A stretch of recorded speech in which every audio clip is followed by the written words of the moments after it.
Hola a todos los lectores de OK Diario. Estamos aquí en el plató de OK Diario con una persona muy especial, un rostro de la televisión y también del tiempo, de la meteorología.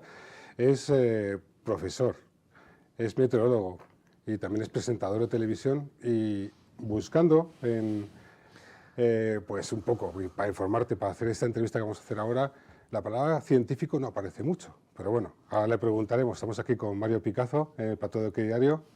Hola, ¿qué tal? Hola, ¿qué tal, Antonio? ¿Cómo estás?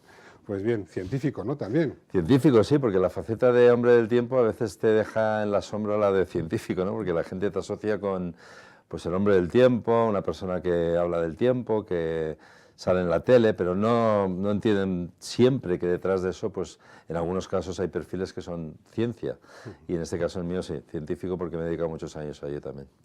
Preparando la entrevista, bueno, vas con los compañeros, pues hablando, oye, que voy a entrevistar a Mario Picazo. Dice, pero bueno, está en España, estás en España, ¿qué te trae a España de nuevo? Bueno, me trae la vida, realmente me trae la vida, porque mi etapa en Estados Unidos, que ha sido de casi 11 años, pues ha estado marcada también por lo personal, ¿no? Tenía un par de hijos estudiando allí, iba a ser antes del COVID, luego vino el COVID lo alargó, ya quedaban 2 años para que acabara el cole el más pequeño, y al final pues tuve que esperar a eso, y tenía ganas de volver a España, por muchas razones, pero realmente ha sido una decisión personal alargarlo un poco más, y ahora ya estoy aquí con los pies en la tierra y anclado en España de nuevo. Y mirando al cielo, claro. Todo el Siempre día, ¿no? mirando al cielo, siempre mirando al cielo. Y bueno, proyectos, estás colaborando con el tiempo.es. Sí, el tiempo.es es un poco un proyecto de fondo que llevo haciendo ya pues prácticamente desde que me fui a Estados Unidos. Creo que llevaré casi 10 años con ellos, en el que pues trabajamos en todo lo que tiene que ver online y con apps y demás. Y luego en televisión, pues el proyecto de Cuatro, que fue un programa que hice en 2024 durante 7 meses, llegó a su fin en septiembre, entonces me pasé a Telecinco, al otro lado de Mediaset, vuelta a mi casa de toda la vida, colaborando además con informativos, en el de Carlos Franganillo por la noche, con temas que tienen que ver pues, con lo mío, ¿no? Cambio climático, meteorología, sostenibilidad, y pues ahí estoy, ahora mismo otra vez inmerso en el mundo de información, que es lo que más me gusta.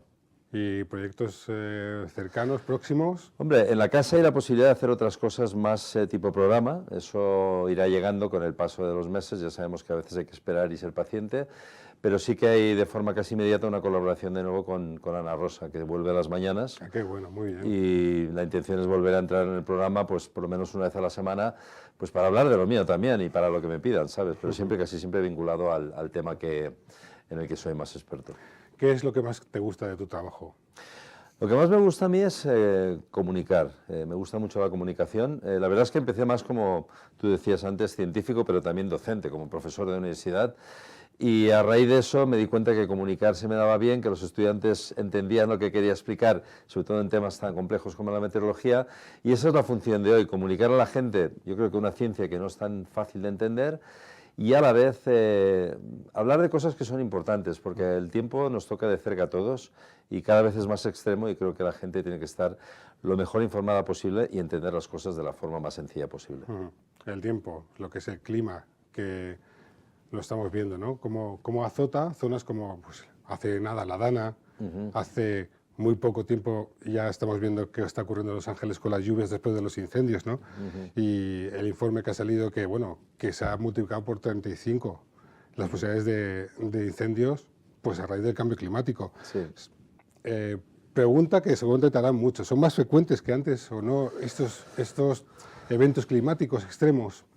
Hombre, son más frecuentes, también es cierto que los captamos con más facilidad, ¿no? Antes, en los viejos tiempos, pues había fenómenos extremos, pero no todo el mundo llevaba un móvil en el bolsillo, ni una cámara. Hoy en día podemos captar todo, ¿no? Incluso algunos ya se los inventan con las nuevas herramientas de inteligencia artificial sin que existan. Pero cierto es que tenemos más medios para captarlos, pero también es cierto que tenemos observaciones y medimos las cosas de forma rigurosa, sobre todo en las últimas 3 décadas con los satélites entrando ahí fuerte, y eso nos muestra que lógicamente sí, que estos fenómenos extremos, ya sea un incendio en California, como tú has dicho, ya sea una dana en el Mediterráneo o ya sea un huracán en el Caribe, pues cada vez son más frecuentes, y no solo eso, son más intensos.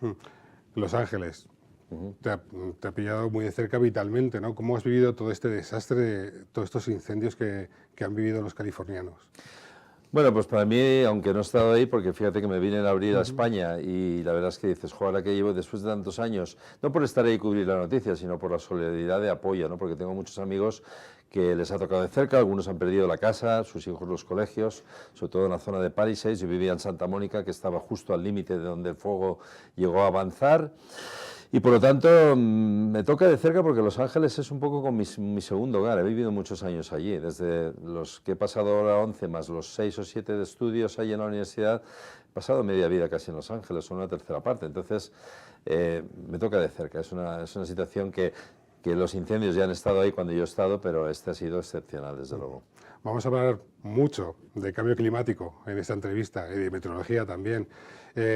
Bueno, te bicheo por LinkedIn, tú publicas hace una semana y media una cosa muy curiosa, puse una portada del ABC del año 70, hace 50 años, cuando el ABC costaba 4 pesetas en el kiosco, fíjate, y el titular, que era de portada, ponía que había pues, menos 24 grados en Albacete y en Reynosa. Sí.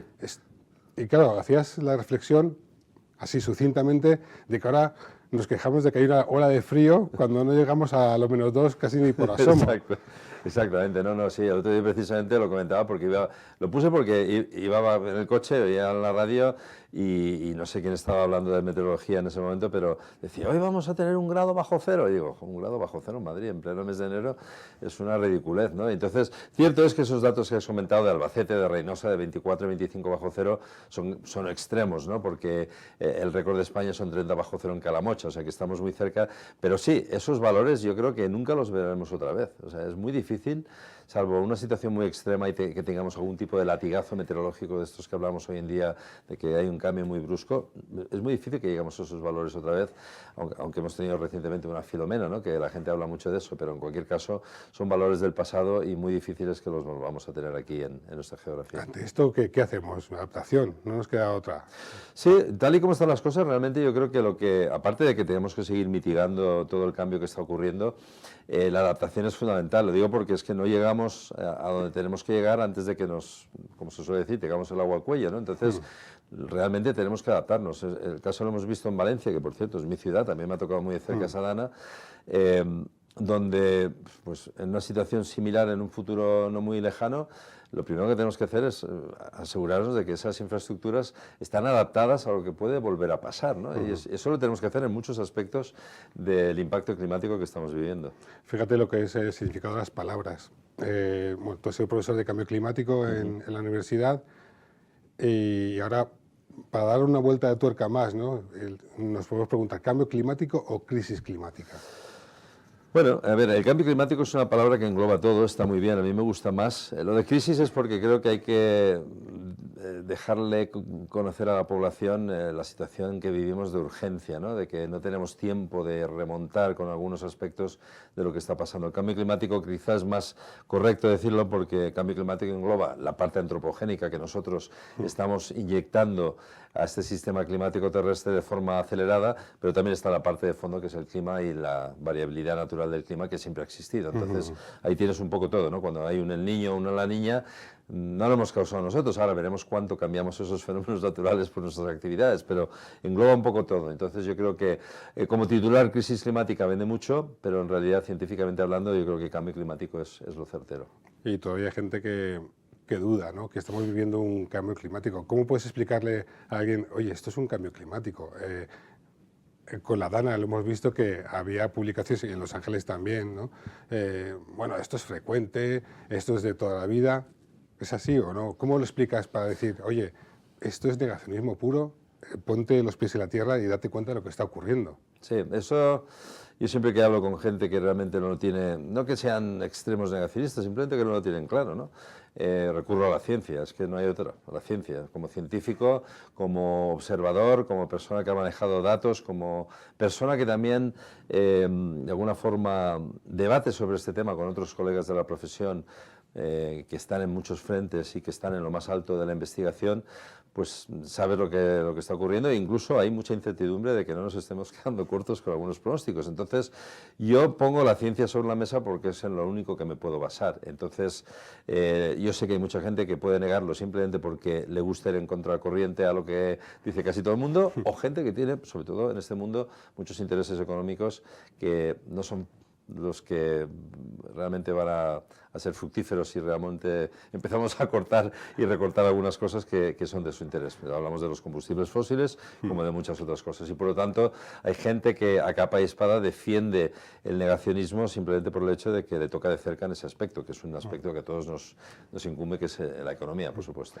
Está la sociedad sedada porque ayer, creo, esta semana se publica que más de 2,3 millones de personas van a morir en Europa a causa de las temperaturas. Sí. Y parece que no nos toca de cerca. Esto es una voz de alarma, pero parece como si no llegara a la sociedad, ¿verdad? Sí, yo creo que tarda en llegar, tarda en calar hasta que te toca de cerca muchas veces, hasta que el fenómeno te afecta a ti o a alguna persona querida de cerca, un amigo.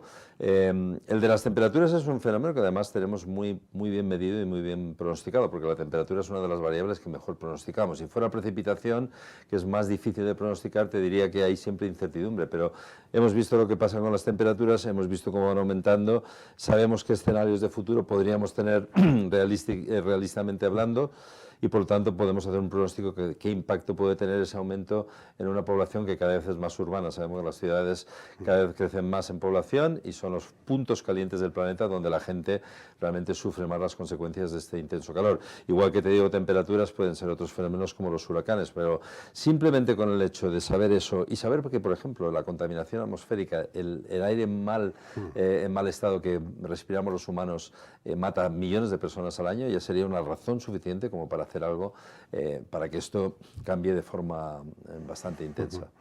Lo hablamos por teléfono antes de esta entrevista. La información del tiempo es de mucho interés. Aquí en OK vemos que es muy consultada. ¿Cómo ves tú el tratamiento informativo del tiempo en los medios de comunicación? Y si te preocupa, ¿cómo se habla del tiempo actualmente? Hombre, preocupar sí que preocupa, y sí que lo he visto, porque he dado una vuelta por la redacción y he visto que vuestros titulares del tiempo siempre están ahí arriba, ¿no? Y bueno, eso lo veo también en una redacción de informativos como Telecinco, ¿no? El tiempo siempre es noticia. Cuando tenemos grandes borrascas como las que estamos teniendo este invierno, pues eso vende mucho, abre un informativo, sube la audiencia. Está bien que vendamos la meteorología porque, a ver, por una parte tiene la parte mediática de impacto, de que ves imágenes muy espectaculares, de que llama la atención, pero por otra porque tienes que informar a la gente de fenómenos adversos que pueden cobrarse vidas humanas. Entonces es fundamental que se trate bien, pero sí que es cierto que a veces tendemos a exagerar las cosas, sí.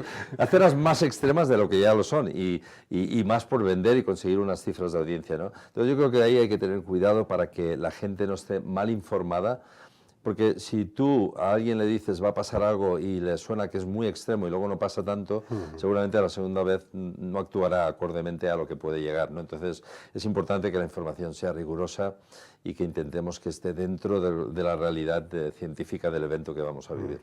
Ahora mismo, bueno, en el móvil yo tengo 3 aplicaciones, una de ellas es el tiempo.es. Todo el mundo puede consultar lo que vas a tener en la próxima hora en Madrid o en Zaragoza, en cualquier sitio de España o del mundo. Esto como desplaza un poco al hombre del tiempo clásico, ¿no? ¿Qué tenéis que ofrecer más que aporte más valor a vuestro trabajo, a vuestra labor? Sí, porque la gente ya depende mucho de la instantaneidad de la información. Tenemos un horario tan comprimido que nos gusta saber, como tú has dicho, el hora a hora, aunque los modelos numéricos no pronostican hora a hora, lo que hacemos es una interpolación sí, de varias horas, pero bueno, en cualquier caso el dato es mucho más exacto, preciso, sobre todo para el día siguiente o al día después. Ya si te vas a una semana y es una estadística pura y dura. Entonces nos va muy bien esa información. ¿Cómo podemos complementarla? Pues la podemos complementar con divulgación. Yo creo que el simple dato en viejos tiempos, el hombre del tiempo que salía en la tele o la mujer del tiempo, pues te decían si iba a llover o no, si iba a hacer frío o calor. Hoy en día eso ha cambiado. Hoy en día el extra es que me cuentes el porqué de las cosas, por qué va a pasar esto, explícamelo. La gente empieza a tener curiosidad científica dentro dentro de lo que cabe y sobre todo yo creo que las nuevas generaciones, las que van llegando más, siempre y cuando se lo cuentes en menos de un minuto. Sí, importante, para que no pierda la atención. Sí. Tecnología versus tradición. Sí. Bueno, yo conozco un empresario, he trabajado con él, que montaba conciertos de verano. Ajá.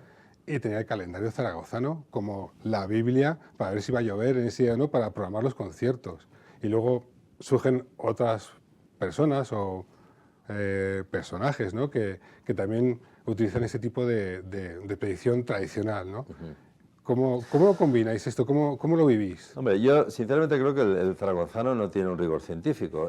Eso no quita para que la observación que siempre se ha hecho en el campo, en la mar, y que la persona que vive en una zona local acaba conociendo muy bien la meteorología de ese lugar, porque es que se la ha empapado durante años y años estando a la intemperie. Entonces, claro, si tú coges a un hombre de Asturias y lo pones en la sierra de Grazalema en Cádiz, pues igual dirá, pues aquí no. Poco. Pero su zona perfectamente. Entonces yo creo que esa observación, de ahí que observando unos días del mes de agosto puedas hacer una predicción anual, a mí a veces me cuesta, aunque se hace, pero sí que creo que la persona local es capaz perfectamente de aportar conocimiento para hacer una predicción que a veces puede ser más precisa incluso que la de los modelos numéricos que utilizamos los meteorólogos, ¿no? Entonces, siempre he escuchado a la gente del campo y de la mar, siempre he seguido todo ese tipo de información.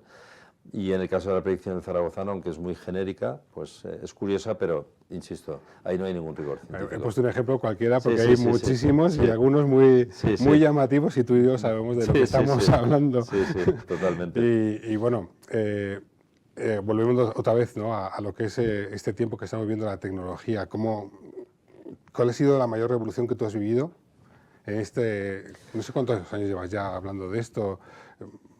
Pues mira, ¿Lo recuerdas? Antonio, yo empecé con la meteorología a los 12 años. Es verdad. Fabriqué mi propia estación y ya no me he bajado de esa nube, por decirlo de alguna forma.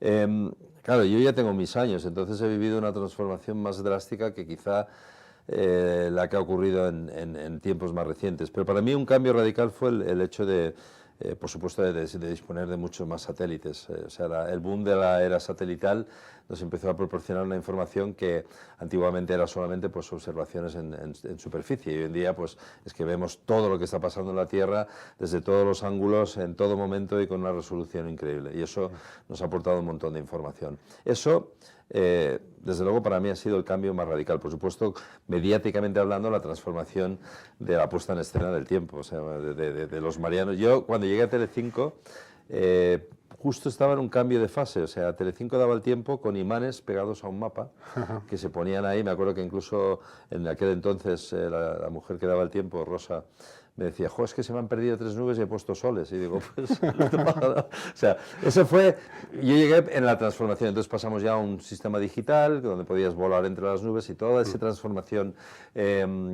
informática, pues desde luego revolucionó la meteorología en la puesta en escena. Eso también. Bueno, de la pizarra de Mariano Medina a lo que tenemos ahora, esto es como Totalmente. ciencia ficción, ¿no? Totalmente, y no solo por la pizarra, sino por cómo tenía que interpretar la información, con información del barco K que llega a unas borrascas, o sea, no había satélites. Yo realmente me quito el sombrero de cómo salían ahí y hacían lo que podían.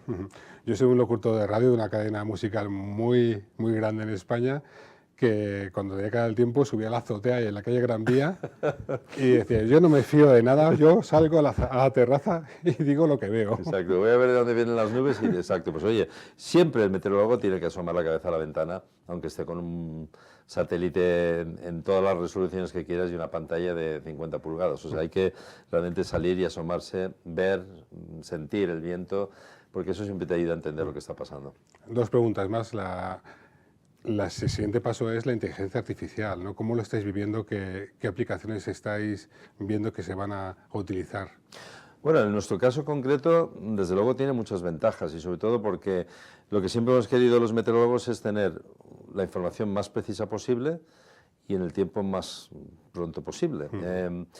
La meteorología pasa sobre todo por lo que llamamos el machine learning, ¿no? el aprendizaje que tienen y el manejar un volumen de datos tremendo, el big data, ¿no? Entonces, esas dos combinaciones nos van a permitir tener predicciones mucho más precisas, mucho más extensas en el tiempo con esa fiabilidad y luego que podamos hacer incluso predicciones de fenómenos climáticos como el Niño y la Niña, cosa que ahora es más complicado. O sea que todo eso, y por supuesto, reduce costes, porque además hoy en día la supercomputación sigue siendo cara, acceder a ordenadores de gran volumen que calculen rápidamente no siempre es barato, ni una posibilidad real, y entonces todo esto nos va a abrir el abanico de poder tener predicciones mucho más concretas, igual que en todos los campos como la medicina, etcétera, etcétera, donde los beneficios son muchos. O sea, lo que no sé qué pasará es si realmente pondrán a personas que no existen dando el tiempo. Eso ya Bueno. todo es posible, porque se está barajando, se está barajando ya que para multiplicar tu imagen y poder llegar a cosas muy concretas, muy locales,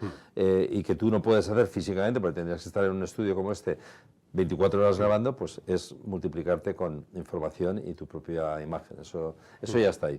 Sí, información de barrio con inteligencia artificial, más local, mucho más Mario cercana. Picasso B, por decirlo así, o C o D, o lo que haga falta. ¿Qué hace Mario Picasso para combatir pues, este cambio climático? ¿Perdona? ¿Qué haces? Yo hago todo lo que puedo. O sea, primero inculcarlo a mis hijos, practicarlo en casa, ser lo más eficiente energéticamente posible. Sé que cada uno en su capacidad, porque hacer este cambio no es gratis.